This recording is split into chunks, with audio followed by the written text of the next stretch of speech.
With it being 8:30 and us having a quorum, I will go ahead and call this meeting of Convention and Visitors Bureau of Nacogdoches to order. First order of business is to approve the minutes from our last meeting.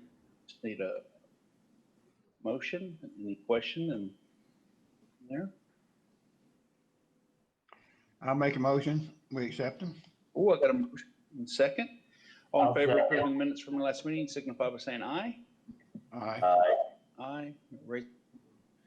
Any opposed? All right. And I think that we're there. Second order of business we have is to go over the financials. Ms. Bartlett? So, I mean, we actually got more money than we spent this month, which is, different. Doesn't always happen. There is one negative number that looks like, well, two actually. The restroom trailer, we had to pay to clean it. SFA is using it at some of their home football games, and they are going to pay at the end of the season when they know how many they've done, because their schedule was kind of iffy and they weren't sure how many games they'd be using it for. So we're gonna pay for it cleaning ahead of the money coming in. Also, advertising shows a negative number, and that is because we got a reimbursement from the chamber for an ad that we did way back last spring, and it came in after October 1st. So it has to go on this fiscal year, even though it's a reimbursement for something that we spent last fiscal year. Any other questions? I'll be glad to answer. Cheryl, I have one. Okay. We drew down $2,100 from the city's contributions, which is 1.9%. Are we only going to draw down what we need to make the boat run? No, that is because there's going to be a delay in this. Since the expenses started October 1st, I will bill them in November for all of October's administrative costs, and so they haven't paid it yet. That 2,100 is only the health insurance and dental. That has to go in here because it's part of the budget, but I'm not actually writing a check for that. That's something that's going in the city contributions pile, but they're actually paying it. So it's just a journal entry for me to make our budget balance. But that health insurance and dental insurance. The October administrative expenses that they pay for will be paid for in November. So we'll stay 1 month behind on that. Okay. Any other questions?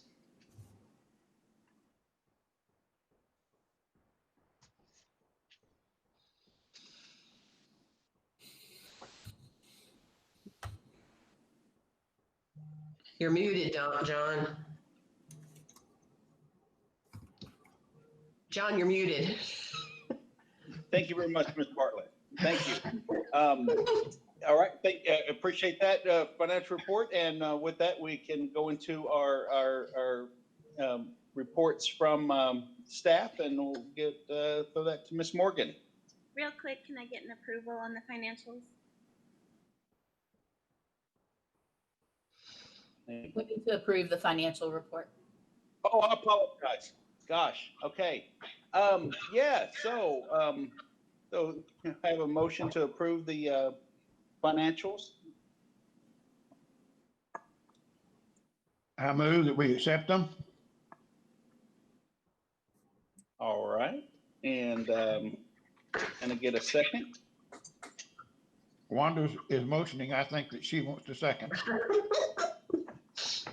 Awesome. I see it. Yes, Wanda. All right. So all in favor of approving financials signify by saying aye. Aye. Right? Camera? Or thumbs up? One of those things. And all right, good. And any opposed? Oh, good. Thank you. All right. So now with that, again, I will go into reports with Ms. Morgan. Okay. At our last meeting, we looked at a proposal from Lunar Cow for moving from a brochure style visitor's guide to a magazine style experience guide. And where we left off was me trying to find some competitive bids and more information on that. So I did find one other company that is, well, I found two other companies. One of them is not accepting new customers right now. The other one is a branch of Texas Monthly, and they haven't gotten me their proposal yet, but I did get some good just information from them. They indicate that print ad revenue is down 40%. And that's for, based on Texas Monthly's readership, which is historically very strong. A lot of people, want placement in Texas Monthly. It's one of those prestige publications.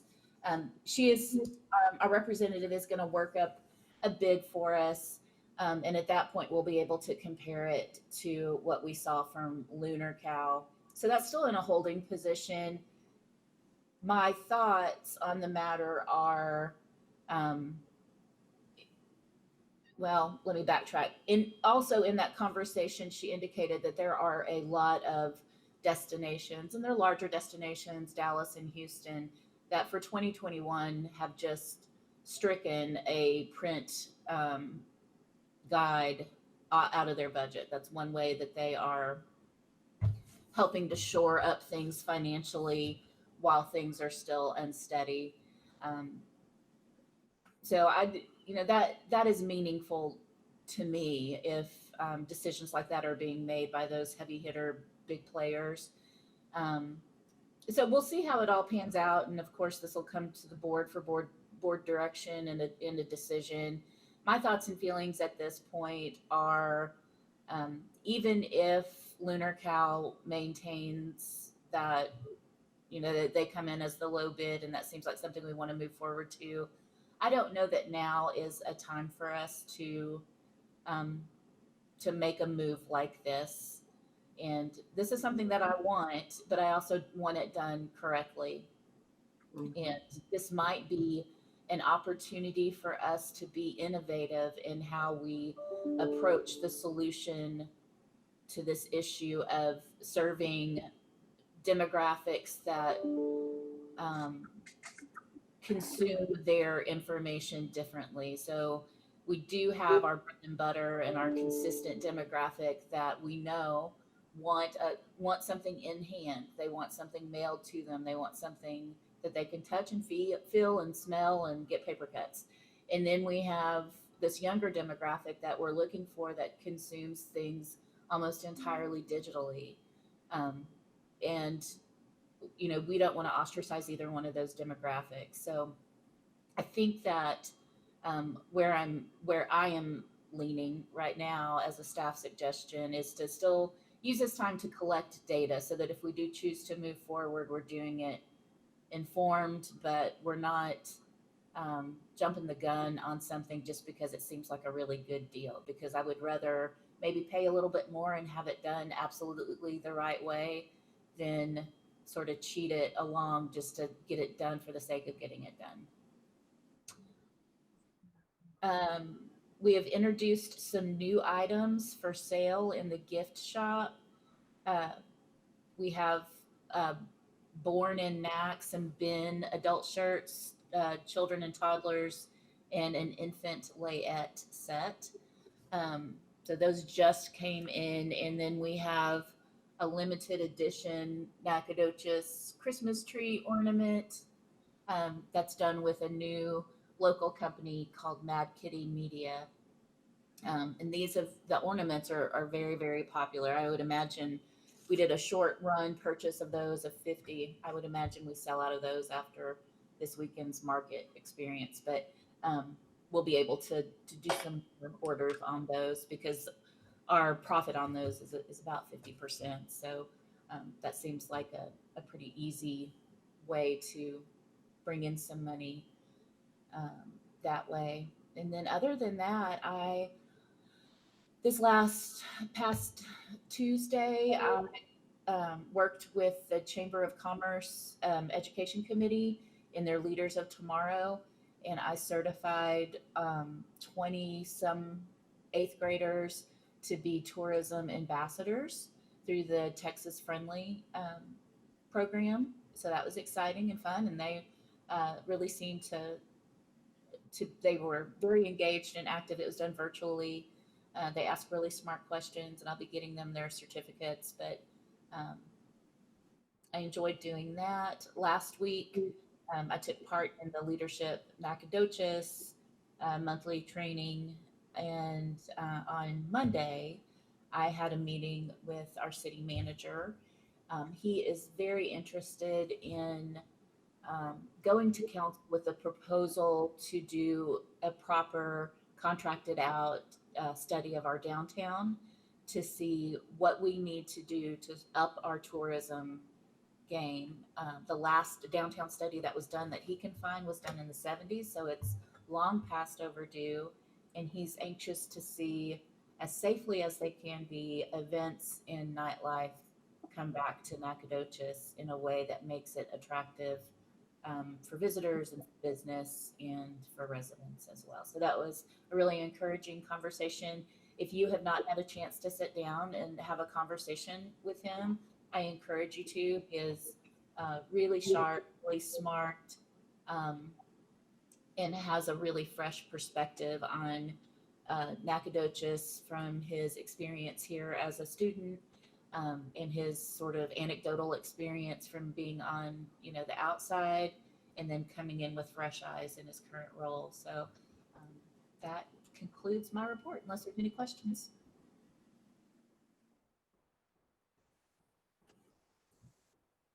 Okay, thank you very much, Sherry. And real quick, in your packet was the monthly STAR report, the Smith Travel report that kind of gauges where our market is in comparison with itself over year and trends and such. And it looks like for the month of October, we were just over 20 points down on RevPAR, which is how we really truly gauge where we are. It's the revenue per available room in our markets. Now that is going against for the year where we were down almost 28%. So we're still trending, and I think in a good way. Remember, September was only about 10 points down year over year, which is phenomenal. And for perspective of this, on a national level, hotels are still at 45% in complete markets down. So we have something to offer here that people like and want to experience, and we need to keep getting that word out. And a lot of our travel we're seeing is from Dallas and Houston, of people just getting out of the city and getting into a relaxing environment away from things. So keep up the good work there. Hey, John. And with that, I'll give it to, yes. I'm sorry, this is Shay. I couldn't get the unmute button after Sherry's thing. Can I make just a quick comment? Oh, okay. Yes. Certainly. Okay. Sherry, just so you know, and I would have thought that y'all had it, but SFA Hospitality did a tourism study about maybe 8 to 10 years ago. And I can find it, because that might be a good launching pad for your RFP for whatever you guys do for that.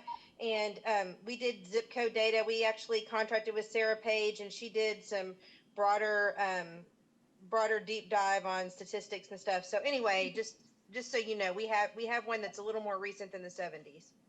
Oh, okay, great. Yeah, I will. If you get that to me, I'll forward it on to Mario so Okay, he can cool. pull that. Thank you.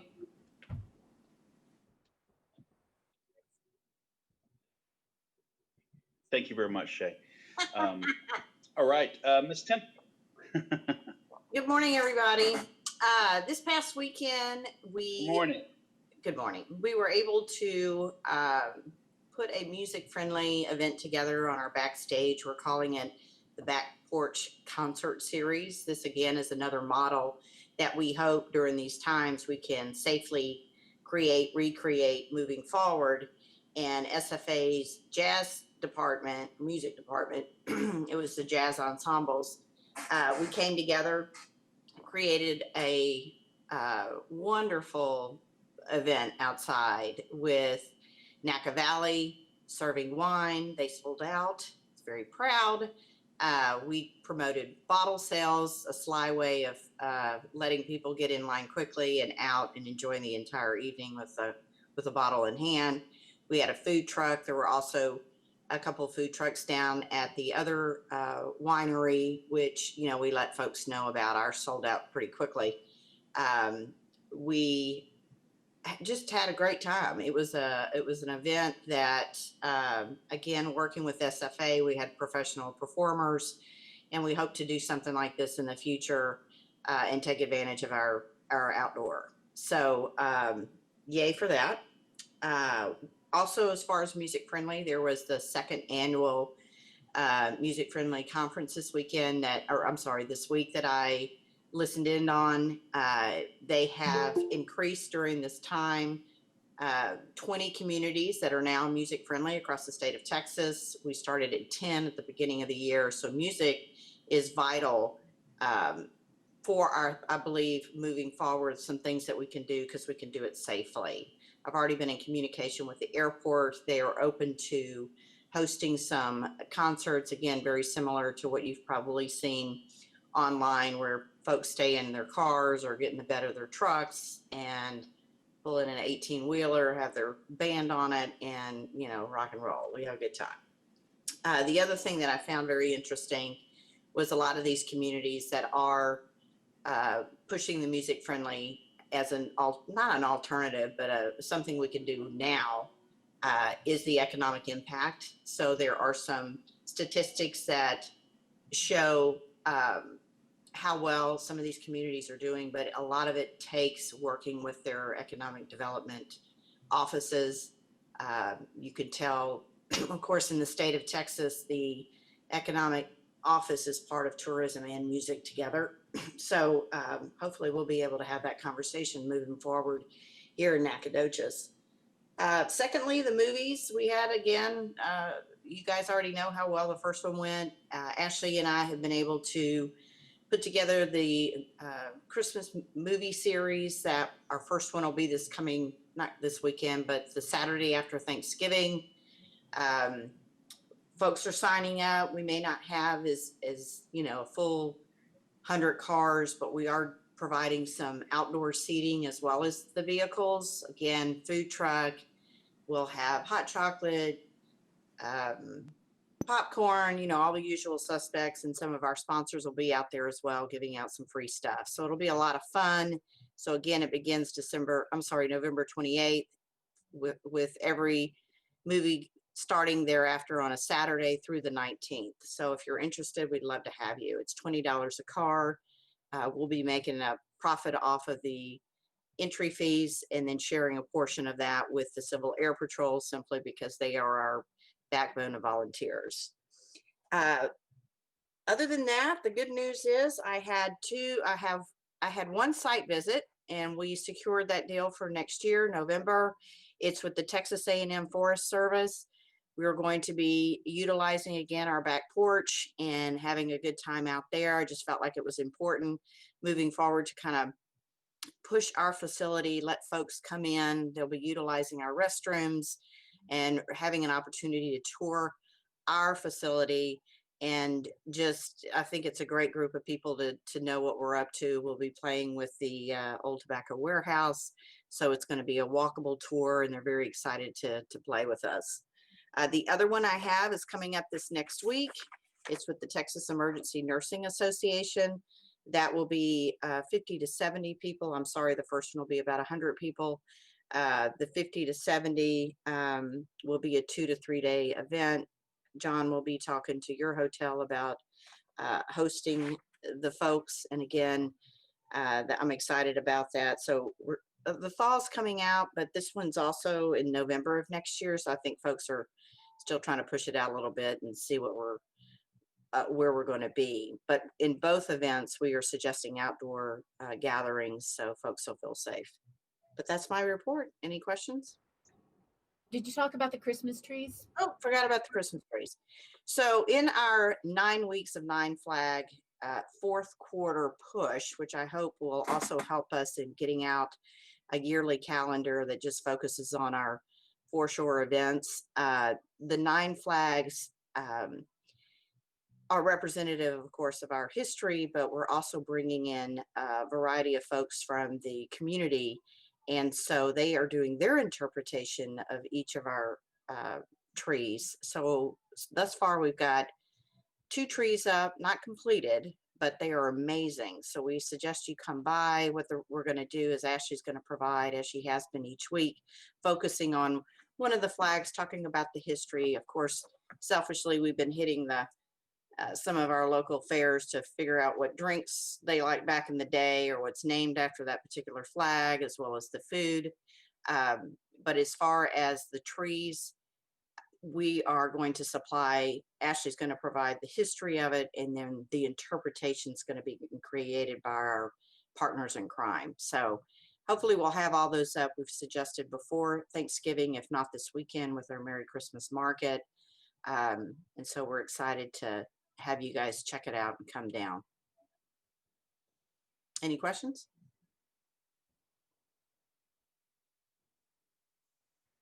Okay. All right, very good. Thank you, Ms. Temple. You. Very good. The holiday season is firmly upon us. Looking greatly forward to our shopping extravaganza this weekend. And with that, Ms. Morgan, what you got for us? Yes. So can you hear me? Did I get my microphone off? Okay. So yay.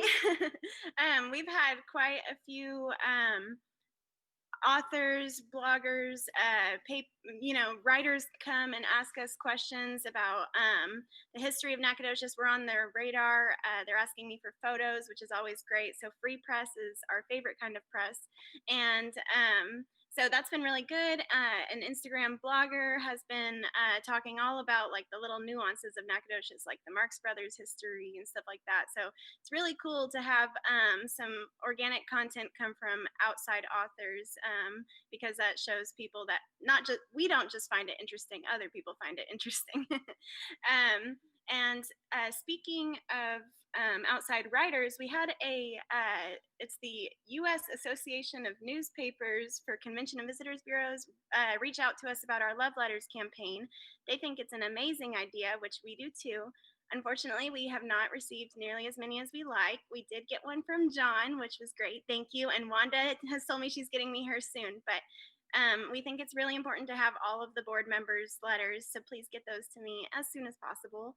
And also, if you know of anybody in the community that you think that book really needs to have their letter, please, please, please be our ambassador and tell them to get a letter to me. It doesn't have to be long and it doesn't have to be perfect. I can do free editing, but we really need everybody's letter in there to make it, something worth everyone's money and time, and give us some sales for the 25th anniversary next year. In addition to that, I have just been trying to keep up with Joanna's crazy ideas and get all these events out to the rest of the world. I feel like the Energizer Bunny sometimes. We're doing some minimal advertising on Facebook just because it's very cost effective to try to get some of our close drive markets to come in for our drive-in movies. We're looking at Dallas, Fort Worth, Conroe, Huntsville, even as far as College Station, and we're hoping to get a couple overnight stays out of those because that is, of course, our ultimate goal. But we're also trying to remind people that, we're being safe about this and we're offering safe activities. Let's see, anything else? And Ashley, do you want to talk about the Cast Your Cares Away? yes. Oh my gosh. So we had this great idea. I'm pretty sure it came from Sherry, as usual, because she has the brain of a genius. We are going to have a lantern release event just before the new year. and it's called Cast Your Cares Away. And I hope y'all know what I'm talking about. They're paper lanterns that you light and then release them, and we got biodegradable, eco-friendly ones, so no birds will be harmed for this event. And so what we're thinking is having people write like either like goodbye 2020 or everybody like kind of releasing this year, and we're starting fresh in 2021. And I believe we have 200 of them, so people can come up to the visitor center and purchase one and write their cares on it, or they can write it at the event and we'll do it. I think we were thinking the intramural fields or somewhere that has quite a bit of space so we can all spread out, or people can do it at home. But we're hoping to get maybe a really great drone photo or video of the lanterns being released. But either way, it will be a very cathartic event, I think. With that, does anyone have any questions? I have a quick question. For the love letter, what is the deadline? Right now, the deadline is Thanksgiving. Oh, okay. Thank you. Sure. Are there any exceptions to that deadline? Yes, I think you know somebody that will give you an exception. I want to work on mine over Thanksgiving. And then two, I wanted to ask, remind me how we're getting this published. The love letters? Yes. We haven't really hammered that out yet. There's a couple online vendors where basically I'll put them all together like in some sort of PDF document or something like that. And then find a very low cost publishing company so that we can get, I'm picturing little coffee table books, not very large. What, and how many right now exactly do you have, do you know? I have about 15. Because I really think that this is something, and I want my letter in there because I think this is something that, will exist after I'm dead. Oh yeah, we have a hit list of people that we are like, we need these people's letters. I think it's just they're not hearing about it every day, or maybe they're forgetting about it. I don't know exactly what the problem is. But if you send me that hit list, I'll yes. probably come up with 0 of them, but I'll try. Yeah, we'll send it to you. Yeah, there's some people in the community that were like, we have to have their story. And I've been working with the chamber for them to talk to their membership about how we want business owners to do this too, because we consider the local businesses part of the Nacogdoches community, the Nacogdoches family. So it's not just singular people or families or big names or anything. It's anybody who owns a business and how Nacogdoches has shaped their lives. So no one is excluded from this. We had an SFA college student send in one of my favorite letters that we got. So parents could interview their children that that get it right. I think that would be great. Damon, your dad, absolutely. He's been so integral in the community for so long. He and your mom, Travis, I know you're friends with him. We'd love to get his. It really is going to be a mark in time. I go back to when Mike worked at Mize department store, he has a client binder of everybody, and even going back in time to see the names of people and what they bought, something is that it really I don't know, it just hits this nostalgic feel good moment. So imagine if it's not just your shirt collar size and 62 but something that really comes from the heart about where we are in this point in time in Nacogdoches to look back on. And not for nothing, but this is getting a lot of outside attention from people that see this as a great idea. So it's a little disheartening, actually a lot disheartening, that what's the missing piece is people in our community getting on board with it. So and Jerry, I'll say this to the just to reaffirm what you're saying is I think that this is an outstanding idea. The problem is that even those of us with a writing background right now, it's just there's so much going on, it's hard to focus on. But I think when I reach out now, you say my dad, I'm gonna ask my mom, but because she's the writer of the two. But the I think that Travis, when I put it to him in a really pointed way, I think he's going to realize that this is everything that he's all about. I mean, every time on his balcony and we watch the sunset, he writes a love letter, just talking to Nacogdoches and why he's doing what he's doing. And so, you know, give me a minute to try and coach some of these people who think they're too busy, just like me, to get this done. I think it's something that we're all going to look back on, you know, years from now. And, you know, some of us that write those letters will be living and some of us will be dead. And I just think it's something that people are not taking seriously now. But when they look back on it 10 years from now, they're going to be like, they asked me to put a letter in this and I didn't do it. Or that's what I would like to think it could become as a writerly person and somebody who likes to commemorate history. But thank you for doing it. And I'll try and drum up some people in the next week.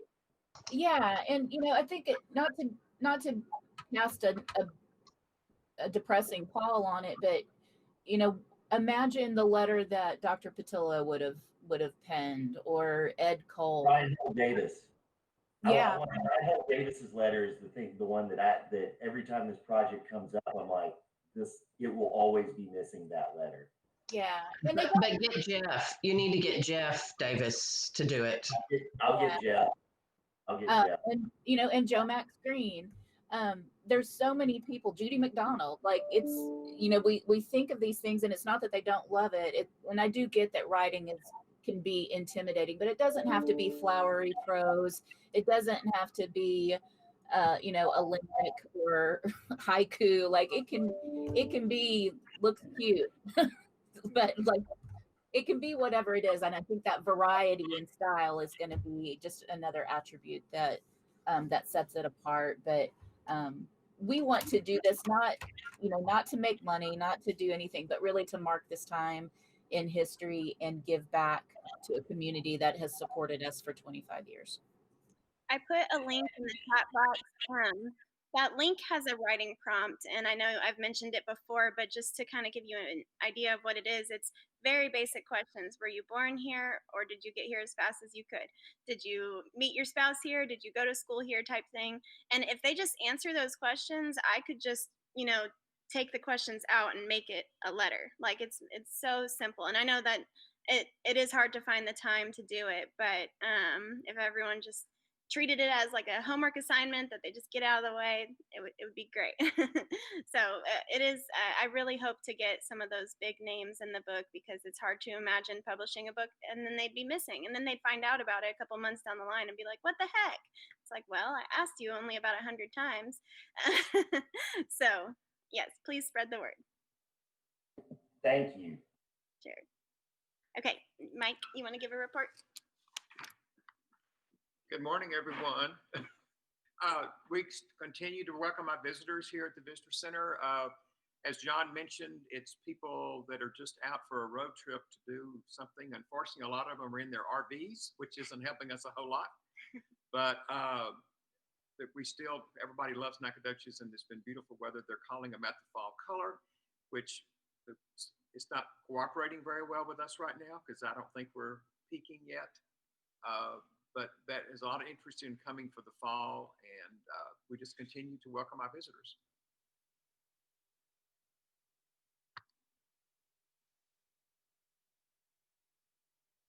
John, you're on mute.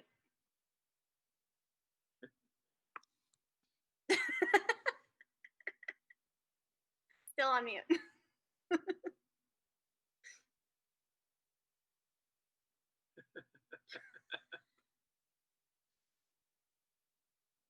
Still on mute.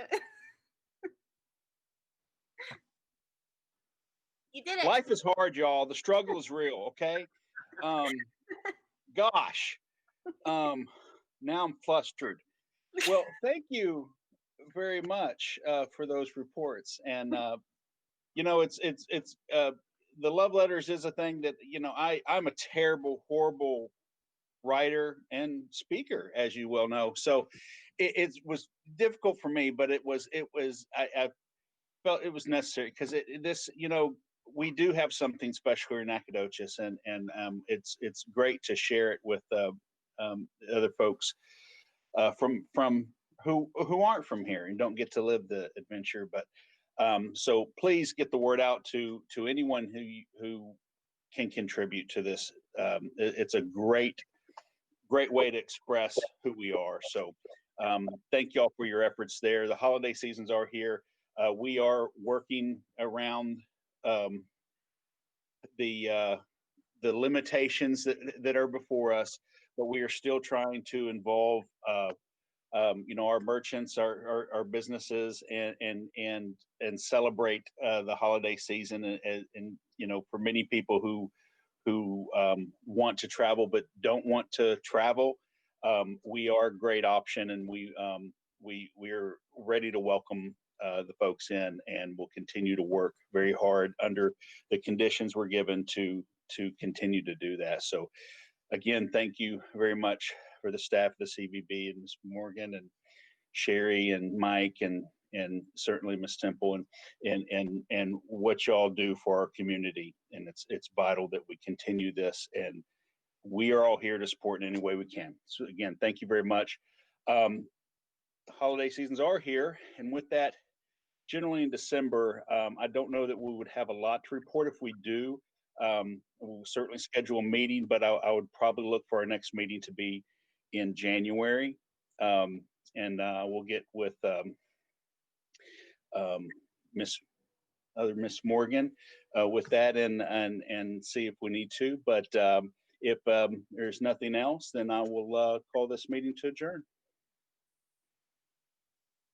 Bye. Happy Thanksgiving, y'all. Have a great weekend.